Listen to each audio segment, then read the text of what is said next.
agreement nailed down in a matter of hours. Yesterday evening, our Democratic colleagues agreed to important language authored by Senator Toomey. Back in March, in the CARES Act, Congress funded several new emergency lending facilities to be operated by the Federal Reserve.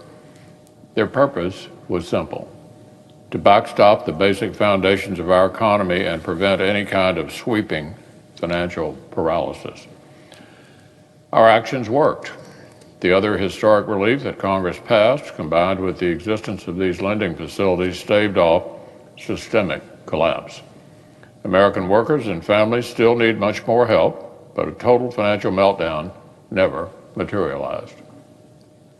These new emergency lending facilities were always intended to sunset at the end of this year.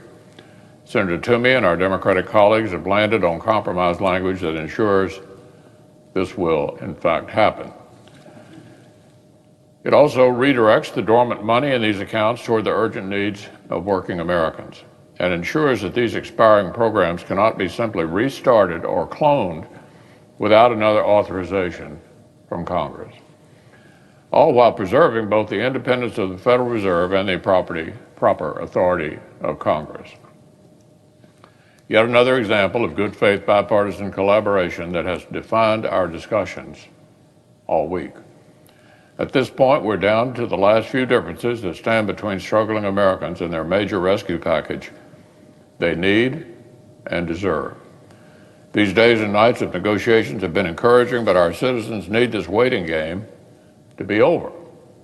Yesterday alone, another 3,388 of my fellow Kentuckians tested positive for the coronavirus. The virus continues to spread throughout our country. Thousands of Americans are being robbed of their lives on a daily basis.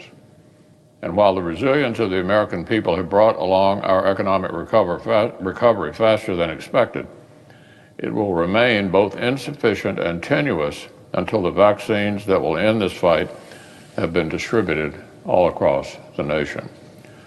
For months, literally months, Senate Republicans have been calling for another targeted package to reopen the job-saving Paycheck Protection Program, extend federal unemployment benefits, fund K-12 schools, fund vaccine distribution, and get a lot more help onto the front lines as fast as possible.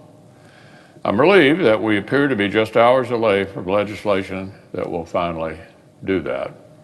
When we get this done, Congress will not deserve any special praise, not with this relief having waited until late December, and not with some of our Democratic colleagues openly saying the reason they finally changed their tune was they finally got a president-elect of their own party. When we finalize this measure and pass it, Congress will only have done our job. We will have finally done our duty in getting more relief to those who need it most.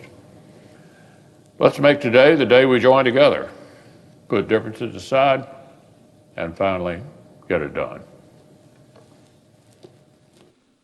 Under the previous order, the leadership time is reserved. Morning business is closed.